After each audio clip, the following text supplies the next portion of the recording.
G'day punters. Looking at the front right hand rotor of the Landcruiser, for those of you who are familiar with the rotors, you'll already notice that this isn't a standard rotor, it's got some slots in it. This is a slotted rotor, designed that way for better cooling efficiency, though some would also advocate that it's assists throwing out mud and crap as well. I replaced these because the front rotors, the originals, were down to nominal size. The rotors actually haven't stamped on them the nominal size, so I just got a micrometer and measured across the thickness of the rotor and determined they needed replacing. Didn't use a vernier because the vernier would pick up a little lip on the outside of the rotor and wouldn't give a true indication of the thickness. At the same time, I had the rotors replaced, I had the pads replaced as well, also supplied by the same people who supplied me the rotors, which were Marks 4-wheel drive adapters or spares down in Victoria. I haven't mentioned that's a Delios disc.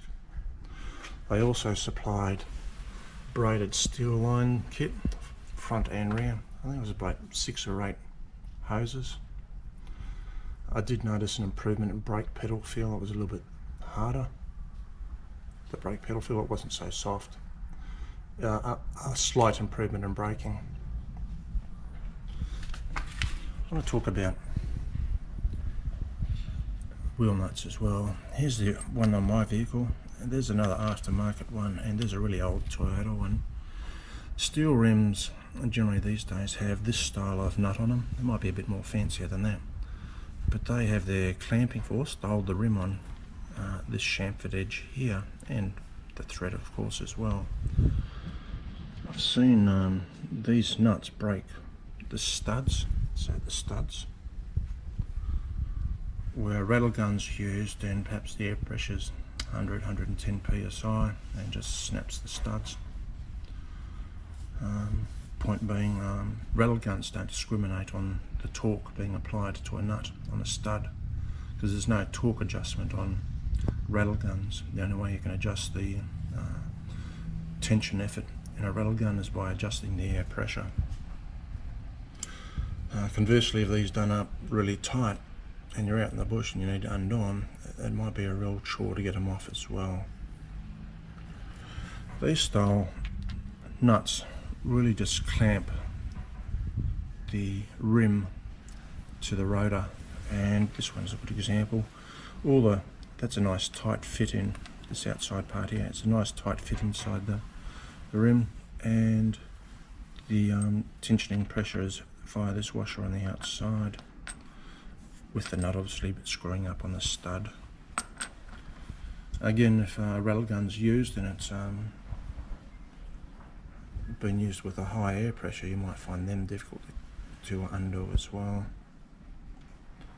Which takes me to checking wheel nuts when you're on the road, and it's said quite frequently on YouTube, you know, it's good practice to go around and kick your tyres, and you know, other than kicking your tyres, it's probably a good idea to check your studs as well, particularly if you're driving long distances or you're driving on rough track. That also applies equally to your spare tyre as well, and if you're towing a camper trailer or caravan or something like that, same for it as well. I'm going to talk a little bit about suspension. I've got some YouTube videos already on the GVM upgrade.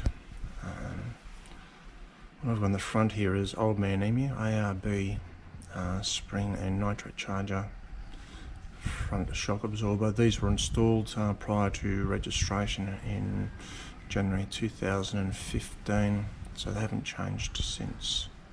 You can have a look at the back brakes now.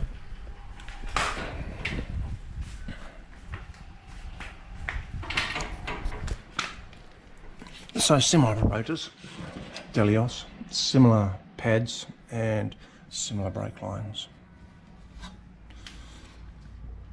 I've got Old Man Emu springs in. They're GVM rated 3950 kilos, 10 leaves. As part of that GVM upgrade, I had to have a sway bar installed. This is the sway bar front mount. and go around this side, and you can see it underneath the diff there. I also had to have the rear shock absorbers upgraded as well as part of that GVM upgrade. So I went from 3,300 kilos to 3,950 kilos. Prior to this upgrade, well, even to this date, the vehicle weight was about 3,400 kilos, so I was already over GVM. Tyres. Now, I'm not advocating any particular brand or tyre. I'm running 33s on this. It's convenient for me. I don't need to be aggressive with 35s. Bridgestone Desert Jewelers. They're light trucks, 285, 75R 16s, 16-inch rims. Running nitrogen. Well, nitrogen and air, because I've deflated and inflated a few times. So I'm not advocating a particular type of tyre. I only got these because of convenience. The place where I purchased these usually on occasion offer 4 tyres for the price of 3, and when you're paying $200 up per tyre, that's a bit of a saving, so that's why I buy those, and they do the job for me. I don't go out there into too much mud, and particularly careful when I'm going over rocks and shaly stuff. Now, the last thing I want to talk about is brake booster. Anytime you play with a brake booster on a vehicle, doesn't matter if it's a Landcruiser or otherwise, modify it, change it or whatever, that affects your ADR, Australian Design Regulations. So you'll see I've got a hydraulic booster here that was provided by Mark's 4-wheel drive adapters / spares down in Victoria. They provided the engineering at the same time to say that it was ADR compliant with particular road tests on braking performance. It picks up its power from the power steering circuit. 2 hoses come in, there's a feed in here and there's a low pressure outlet. There's also another hose, high pressure hose, in down there as well. You can just see at the bottom. High pressure hoses go down to a power steering pump just down in here. I'll just show you a front shot. And that's the power steering pump down here. So you have a high pressure in and out to the brake booster. You also have a low pressure return, which comes down to a T here. So that's from the brake booster. The other side comes from the power steering. The T-piece goes up to the brake reservoir.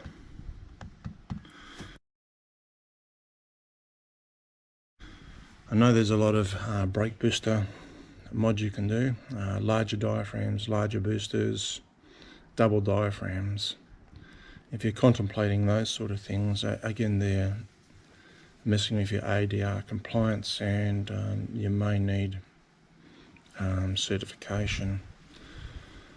Because this was done after registration. It was a state thing, and the Australian Design Code is an LG2 for brake boosters.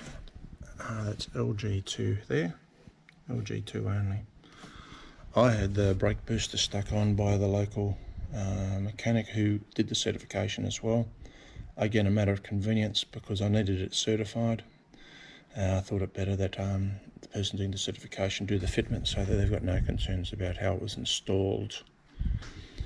I know there's other videos on this style brake booster, and one very popular one where a gentleman installs it himself, but he doesn't at all talk about the blue label, so just be aware of that.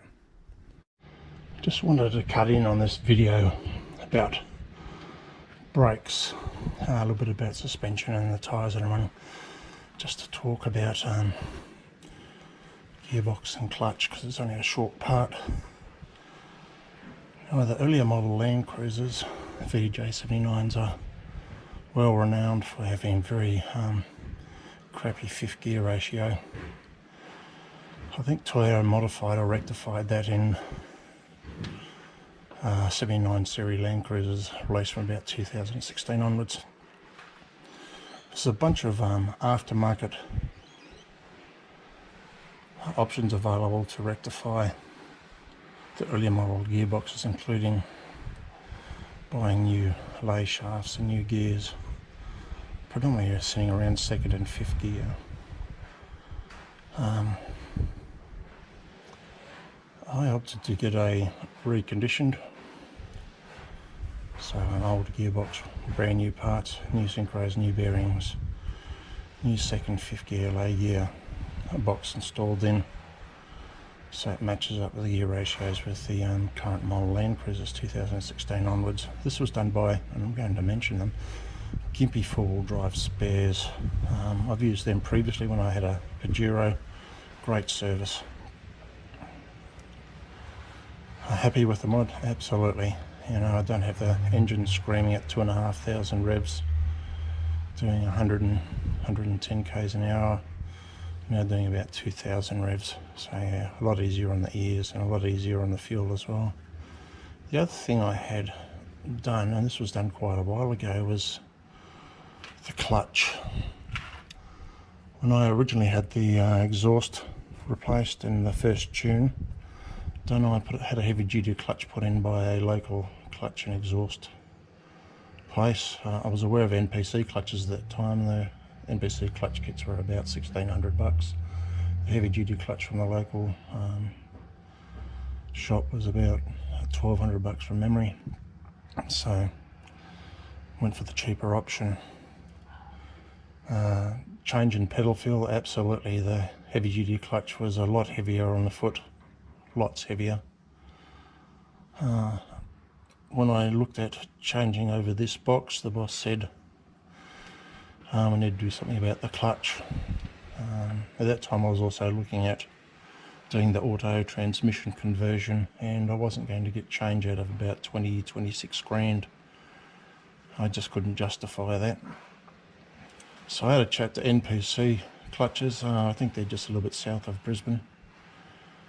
And I had a look at their website, and they assured me that the pedal feel was lighter than the original clutch.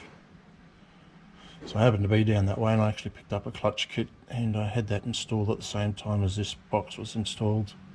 And true to their word, the clutch pedal feel is bucket loads lighter than the original heavy duty clutch installed, and I guess from memory as light as or lighter than the original clutch on these vehicles.